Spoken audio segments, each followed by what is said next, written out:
শরীরে এখনো তেজ বেশি তো এই জন্য এত গরম গরম কথা। তোমার তেজ একটু কমায়া দেই বলে দিছে, জিন্দান খানায় নিয়ে বন্দি করো, খানা দানা বন্ধ, একটা দানা খাইতেও দিবা না আর এক ফোঁটা পানিও পান করতে দিবা না। ডাক্তারকে বলে রাখছে নারী পরীক্ষা করতে থাকবি, যখন দেখবি যে একেবারে শেষ মুহূর্ত, এখন খাবার দাবার না দিলে আর বাঁচবে না, ওই সময়ে নিয়ে খাবার দিবি।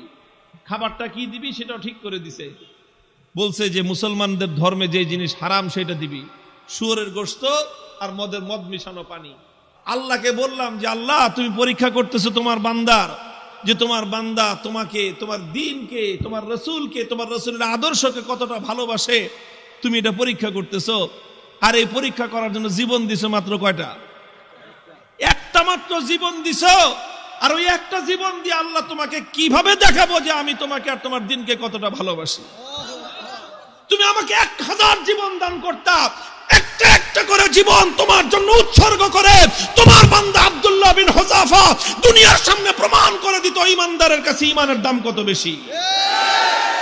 উলামায়ে কেরাম, আহলে হক, হকের ঝান্ডা বাহিরা যদি হকের উপর অটল আর মজবুত থাকে, আল্লাহর পক্ষ থেকে সাহায্য আসে, প্রতিপক্ষ মাথা নত করতে বাধ্য হয়। সাহাবী যুগের ছোট্ট একটা ঘটনার উদ্ধৃতি দিই। হযরতে আব্দুল্লাহ ইবনে হুযাফা রাদিয়াল্লাহু তাআলা আনহু, আল্লাহর নবীর একজন সাহাবী, তিনি এক যুদ্ধে নেতৃত্ব দিচ্ছিলেন একটা ছোট বাহিনীর। ঘটনাচক্রে রোম সম্রাট সে ওই বাহিনীটাকে গ্রেফতার করে ফেলল। আল্লাহর নবীর সাহাবী আব্দুল্লাহ বিন হুযাফা রাদিয়াল্লাহু আনহু সহ প্রায় 50 জনের মুসলমানদের একটা কাফেলা বন্দী হয়ে গেল।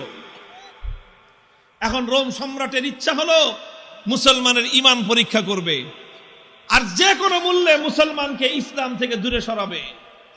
এই জন্য প্রথমে আব্দুল্লাহ বিন হুযাফাকে ডেকে নিয়ে অফার দিল, অফার, লোভ দেখাইলো, বলল তুমি ইসলাম গ্রহণ করো, বিশাল অপ্রতিরোধ্য বিশাল সাম্রাজ্য, পৃথিবীর সুপার পাওয়ার রোম সাম্রাজ্যে তোমাকে বিশাল বড় ক্ষমতাবান পদ দিয়ে দিব, মন্ত্রিত্ব দিয়ে দিব, আর আর তোমাকে আমার মেয়ে বিয়ে দিয়ে দিব।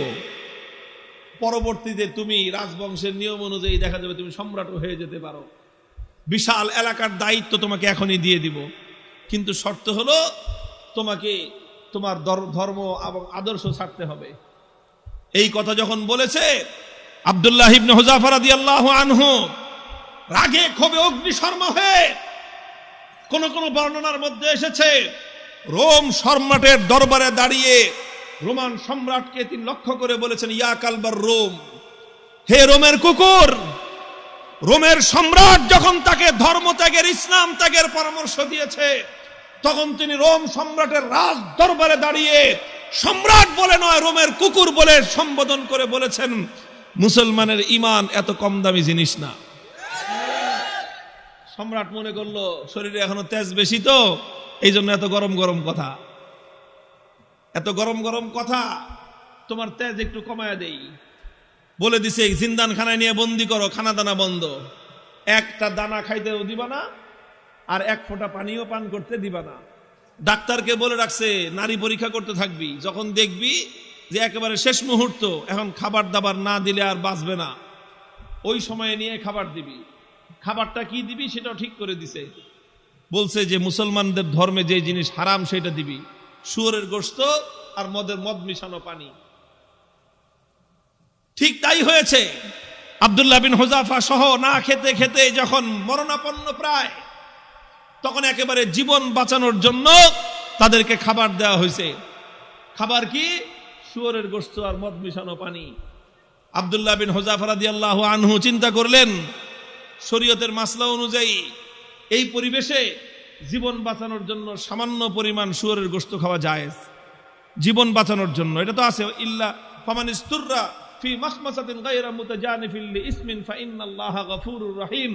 একজন মানুষ যদি এমন হয়ে যায় যে কোনো হালাল খাদ্য নাই, হারাম খাদ্য ছাড়া হালাল কোনো খাদ্য নাই, এখন না খেলে জীবন বাঁচবে না, সেই সময়ে জীবন বাঁচানোর জন্য সামান্য পরিমাণ হারাম খাদ্য গ্রহণ করা কি, এটা হলো মাসলা। কিন্তু উনি চিন্তা করলেন এখন তো শুধু হালাল হারামের প্রশ্ন না, এখন প্রশ্ন হলো মুসলমানের ঈমানের আত্মমর্যাদা বোধের প্রশ্ন। আজকে যদি আমি হারাম খাবার খাই তাহলে রোম সম্রাট বলবে দেখছি মুসলমানের ইমানের শক্তি কত দূর। এই সময় মাসলা ভিন্ন। এরকম পরিস্থিতি যদি কারো হয় তাহলে মাসলা ভিন্ন। খাবার খাওয়া হালাল জীবন বাঁচানোর জন্য, এটা যেরকম মাসলা, আর কেউ যদি হারাম খাবার না খেয়ে মৃত্যুকে আলিঙ্গন করে নেয় তাহলে সেই মৃত্যু হলো আফজালুস শাহাদা, সর্বশ্রেষ্ঠ শহীদি মরণ। আব্দুল্লাহ বিন হুযাফা চিন্তা করলেন এখন মাসলা দুইটা আছে, একটা হলো ফাঁক ফোকরের রাস্তা, আমি এখন হারাম খেয়ে জীবন বাঁচাতে পারি, আর একটা মাসলা কি, আমি যদি আমার জীবনকে উৎসর্গ করে দেই আমার একজনের জীবন যাবে কিন্তু কিয়ামত পর্যন্তের জন্য রোম সম্রাটের দরবারে ইসলামের ঝান্ডা সমুন্নত হয়ে যাবে। সম্রাট বলবে যে মুসলমানের ইমান বাপরে বাপ, জীবন যেতে পারে কিন্তু মুসলমান ইসলামের গৌরব ভুলুণ্ঠিত হতে দেয় না। তিনি খান নাই, লাথি মারছেন একটা, এক লাথিতে সমস্ত শুয়োরের গোশত আর মদের পাত্রগুলো ভেঙ্গে চূর্ণ বিচূর্ণ হয়ে গেছে। এখন সম্রাট ডাক্তার কয় কিরে তুই না কইলি জীবন বলে বাঁচবে না, তেজ দিকে এখন অত। ডাক্তার কয় আমাদের ডাক্তারি মতে তো এত তেজ থাকার কথা না, এটা তো ডাক্তারি মতের তেজ না, এটা তো ইমানি তেজ। এই তেজ এটা শরীরের তেজ না, এটা রুহের তেজ। এটা শরীরের শক্তি না, এটা আত্মার শক্তি। যে ইমানদার আল্লাহর ইমান, আল্লাহর উপর আস্থা এবং ভরসাকে দুনিয়াদারদের সামনে মাথা উঁচু করে দাঁড় করাবার চেষ্টা করে, আল্লাহ পাক তার আত্মার মধ্যে অফুরন্ত শক্তি দান করেন। আব্দুল্লাহ বিন হুযাফা যখন এটা করলেন, এবার রোম সম্রাট বলে যে দুইবার খেললাম, দোনো খেলায় হারছি। দুইবার হলো না, প্রথমবার লোভ দিছে, জিতছে না হারছে। দ্বিতীয়বার খাওয়ান দাওয়ান বন্ধ করে টাইট দিছে, জিতছে না হারছে। এবার কয় ফাইনাল খেলা, খেলা হবে। কি খেলা? ফাইনাল খেলা হবে। কার সাথে?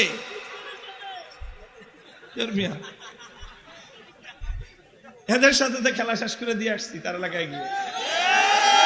ওখানে কোনো খেলা নাই, এখানে তো অফার করেছি আসো, আমাদের দুয়ার সবার জন্য উন্মুক্ত, বন্ধুত্বের হাত প্রসার করে দিয়েছি আমরা। তোমরা ভুল করতে পারো, আমাদের দায়িত্ব হলো তোমাদের ভুল শুধরে দেয়া।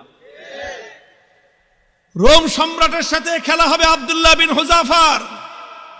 একজন হলো সম্রাট, আর একজন তার একজন বন্দী, তার জিন্দানখানার কয়েদি, আর একজন সম্রাট। খেলা হচ্ছে ফাইনাল খেলা।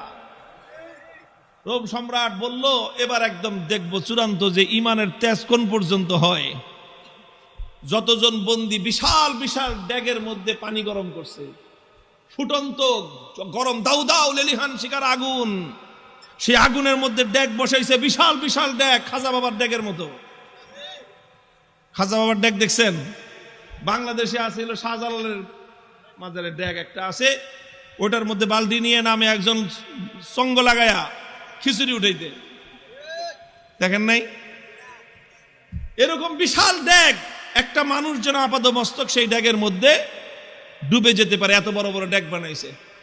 ড্যাগ বানায় তারপরে লাকড়ি দিয়ে লেলিহান শিকার আগুন জ্বালাইছে, সে আগুন জ্বালায় তারপরে এই তো পানি দিয়ে ভরে দিছে। পানি যখন টকবক টকবক করতেছে, এবার আব্দুল্লাহ বিন হুযাফা সহ তার সমস্ত বন্দীদেরকে ডেকে আনছে।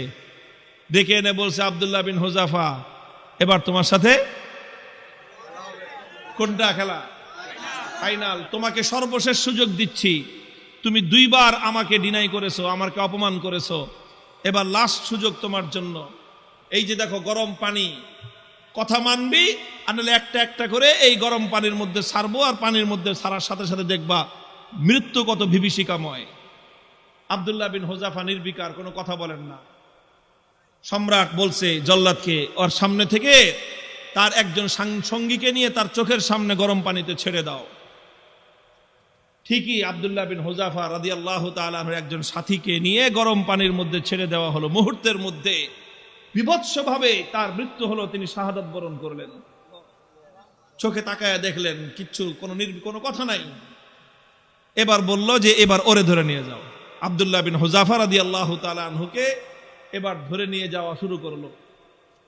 বাদশা খেয়াল করতেছে যে মনোভাবটা কি চেঞ্জ হয় কিনা, একটু অন্তত ভয় পায় কিনা। একটু ভয় পাইলেও মনে করবে যে যাক কোন রকম মর্যাদাটা রক্ষা পাইছে, ফাইনাল খেলা ড্র ঘোষণা করে দেওয়ার একটা ধান্দা খুঁজতেছে। যখন আব্দুল্লাহ বিন হুযাফাকে নিয়ে যাওয়া হচ্ছে, ইতিহাসের কিতাবগুলোর মধ্যে লেখা হয় ওনার চোখ দিয়ে দর দর করে পানি পড়তে আরম্ভ করলো। তো বাদশাহ মনে করছে কাম হয়েছে, মনে হয় কাজ হয়েছে, মনে হয় ভয় পাইছে, কেবল ডাক দিছে, এই ফিরে আনো। জিজ্ঞেস করতেছে কি ব্যাপার, ভয় পাইছো? যদি ভয় পেয়ে থাকো সারেন্ডার করো, এখনো তোমার জন্য সে আমার অফার অব্যাহত আছে। তুমি তোমার ধর্ম ছেড়ে আমাদের দলে যোগ দাও, সঙ্গে সঙ্গে আমি তোমাকে রোম সাম্রাজ্যের বিশাল ক্ষমতাবান পদ দিব তোমাকে। আর যদি না মানো তাহলে তোমাকে কিন্তু খালি চোখের পানি দেখে আমি ছাড়বো না, তোমাকে গরম পানির মধ্যে নিক্ষেপ করে নির্মমভাবে তোমাকে হত্যা করব। আব্দুল্লাহ বিন হুযাফা বলেন, কারে তুমি কি মনে করছো এই মৃত্যু দেখে ভয় পেয়েছি? না, তোমার এই মৃত্যুর এই বিভীষিকা দেখে আমি ভয় পাই নাই। তাহলে কান্দো কেন? পরে কান্দি, চোখের আমারে পানি, হে রোম সম্রাট, তোমাকে দেখাবার জন্য নয়, আমার চোখের অশ্রু তো দুনিয়ার কোন মানুষকে দেখাবার জন্য নয়, আমি আমার জীবন সায়ান্নে মৃত্যুর মুখোমুখি দাঁড়িয়ে আমার রব্বুল আলামিনকে দেখানোর জন্য দুফোঁটা তপ্ত অশ্রুর নাজরানা তার কদমে পেশ করলাম। আল্লাহকে বললাম যে আল্লাহ, তুমি পরীক্ষা করতেছো তোমার বান্দার, যে তোমার বান্দা তোমাকে, তোমার দ্বীনকে, তোমার রাসূলকে, তোমার রাসূলের আদর্শকে কতটা ভালোবাসে, তুমি এটা পরীক্ষা করতেছো। আর এই পরীক্ষা করার জন্য জীবন দিছো মাত্র কয়টা? একটা মাত্র জীবন দিছো। আর ওই একটা জীবন দিয়ে আল্লাহ তোমাকে কিভাবে দেখাবো যে আমি তোমাকে আর তোমার দ্বীনকে কতটা ভালোবাসি? তুমি আমাকে 1000 জীবন দান করতা, একটা একটা করে জীবন তোমার জন্য উৎসর্গ করে তোমার বান্দা আব্দুল্লাহ বিন হুযাফা দুনিয়ার সামনে প্রমাণ করে দিত ঈমানদারের কাছে ঈমানের দাম কত বেশি। তো এই জন্য কান্দি বেটা, আহাম্মক জানি কথাটা। তুই মনে করছিস যে মুসলমান জীবনের মায়ায় কান্দে? আরে মুসলমান তো বিশ্বাস করে যে যতদিন বেঁচে আছি ততদিন কষ্টে আছি, আল্লাহর জন্য জীবন দিব আর জান্নাতে যাব। কি বলেন? সন্দেহ আছে? আল্লাহর জন্য জীবন দেওয়ার মধ্যে আর জান্নাতের মধ্যখানে কোনো দূরত্ব নাই, কোনো দূরত্ব নাই। তুমি জীবন দিবা আল্লাহর জন্য আর জান্নাতে যাবা। তাহলে ভয় কারে দেখাও মিয়া? আমার কাছে একটা জিনিসই আমার বুঝে আসছে, যে বেটা তোমরা যদি বাতিলের উপর থেকে নমনীয় না হতে পারো, আমি হকের উপর থেকে নমনীয় কোন দুঃখে হব? হযরত ওমরের থিওরি ছিল যে আলাইসা কাতলাহুম ফিন্নার ওয়া কাতলানা ফিল জান্নাহ। হযরত ওমর রাগে ক্ষোভে হুজুর সাল্লাল্লাহু আলাইহি ওয়াসাল্লাম এসে বলতেছে যে হুজুর আচ্ছা কোন তো থিওরিটা এটা কিনা, যে বেঈমানরা মরলে জাহান্নামে যাবে, ঈমানদাররা মরলে জান্নাতে যাবে, কথা ঠিক আছে না হুজুর? হযরত ওমর যখন এই কথা কয়, হুজুর কয় তোমার কথাটা তো ঠিকই আছে, যে ওরা মরলে জাহান্নাম, আমরা মরলে জান্নাত। কয় হুজুর তাইলে আবার 3 নম্বর কথা কি? ফালামা নুতি হাযিহিদ দানিয়াতা ফি দীনিনা। বেঈমান যদি নমনীয় না হতে পারে, মরলে জাহান্নামে যাবে, তাহলে আমি মরলে জান্নাতে যাব, আমি নমনীয় হব কেন?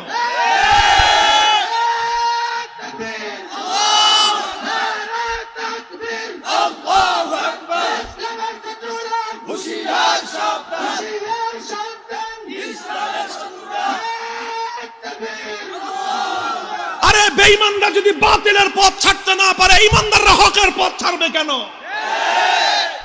কথার মধ্যে কোনো ভেজাল আছে?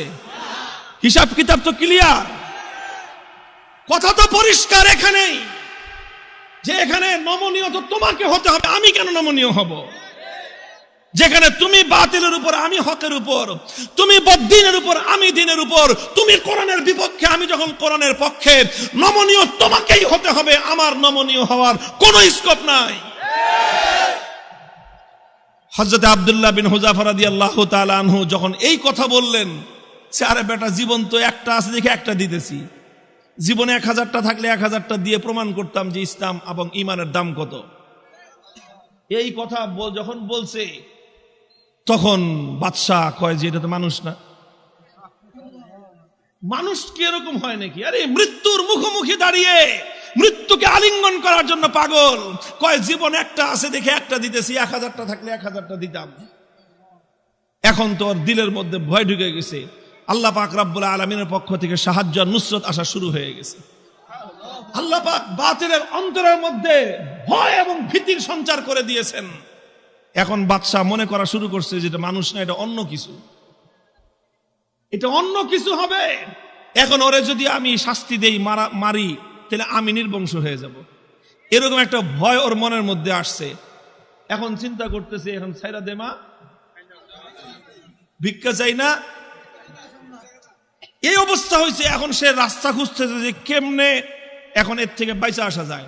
এখন যদি আব্দুল্লাহ বিন হুযাফাকে এমনি মুক্তি দিয়ে দেয়, নিজের মান মর্যাদা যা আছে, প্রেস্টিজ সব বেলুনের মতো ফুটো হয়ে যাবে।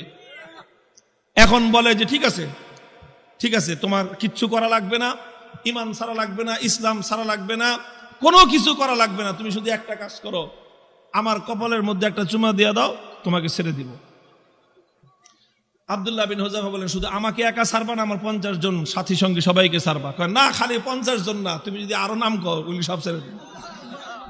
তিনি চিন্তা করেন, আল্লাহর পক্ষ থেকে নুসরত আসছে, আল্লাহর পক্ষ থেকে সাহায্য এসেছে। আল্লাহ পাক একজন বন্দির সামনে একটা সম্রাটের মাথা নত করে দিয়েছেন। কুদরত কার হাতে? ফাইনাল খেলায় জিতছে কে? কে জিতছে? হযরতে রাসূলের সাহাবী জিতেছেন, সম্রাট পরাভূত হয়ে গেছে। কথা বলেন ঠিক না বেঠিক?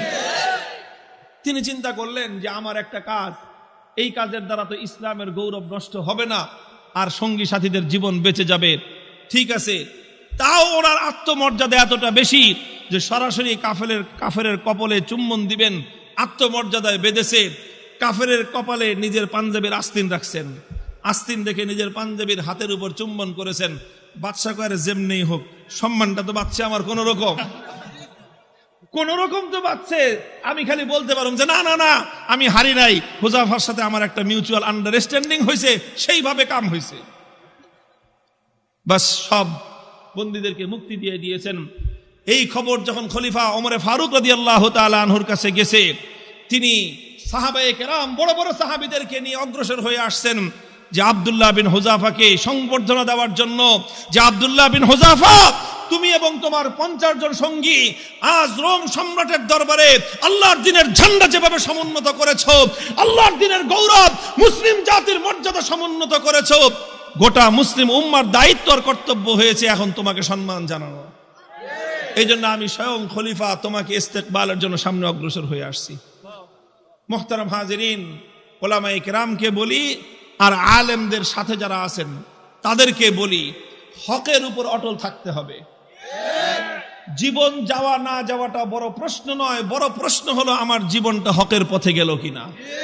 জীবনের শেষ মুহূর্ত পর্যন্ত ইসলামকে, আল্লাহর দ্বীনকে বিক্রি করে ব্যক্তিগত স্বার্থ উদ্ধার করা যাবে না। আল্লাহ পাক তৌফিক দান করেন, আমিন বলেন।